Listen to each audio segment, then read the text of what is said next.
আজ কলকাতায় মোদিজির রোড শো। এলাকা ঘুরে দেখলেন গতকাল বিজেপির রাজ্য সভাপতি ডক্টর সুকান্ত মজুমদার। প্রধানমন্ত্রীর রোড শো আজ শহর কলকাতায়, আর তার জন্য প্রস্তুতি কিন্তু তুঙ্গে। গতকাল রাত থেকেই একেবারে কড়া নিরাপত্তায় ঘিরে ফেলা হয়েছিল শহর কলকাতাকে, আর তা খতিয়ে দেখতে বেরিয়েছিলেন বিজেপির রাজ্য সভাপতি ডক্টর সুকান্ত মজুমদার। অনেকটা কাজ বাকি আছে, কালকে গোটা দিন যদি আমরা পাই।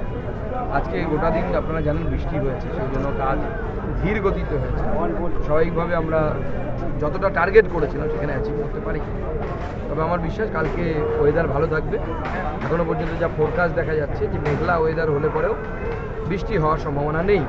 অতএব আমরা আশা করছি কালকে ফার্স্ট হাফের মধ্যে আমরা পুরোটা কমপ্লিট করতে পারবো। পুলিশের তরফ থেকে কি সব সহযোগিতা পাওয়া যাচ্ছে? দেখুন, পুলিশের তরফ থেকে তো সহযোগিতা পশ্চিমবঙ্গে আশা করার বিষয় না। অরণ্যের রোধন করে লাভ নেই। পুলিশ নানা ধরনের বাধা দেবে, সে দিচ্ছেও, অসুবিধা কিছু নেই। আমরা স্টেজ করতে চেয়েছিলাম, স্টেজ হবে না। দূরদর্শন থেকে যারা প্রতিনিধি এসেছে তারা বড় ব্যবস্থাপনা করতে চাইছেন যাতে মাননীয় প্রধানমন্ত্রীর সমস্ত প্রোগ্রামটাকে দেখানো যায়, তাদেরকে দেওয়া হচ্ছে না, করতে দেওয়া হচ্ছে না। বলা হচ্ছে এসপিজির কাছ থেকে লিখিয়ে নিয়ে আসুন। এই ধরনের নানা রকমের অবস্টাকেল তৈরি করবে আমরা জানি। আর কোনো প্রশ্ন? পুরোটাই দেখবেন কি পুরোটা কতটা? আমি এর আগের দিনই পুরোটা দেখেছি, আজকে যতটা ব্যারিকেড হয়েছে ব্যারিকেডটুকু দেখবো। আপনার রাজনীতি, আপনার আওয়াজ, বাংলার খবর। নজর রাখুন বাংলা খবরে।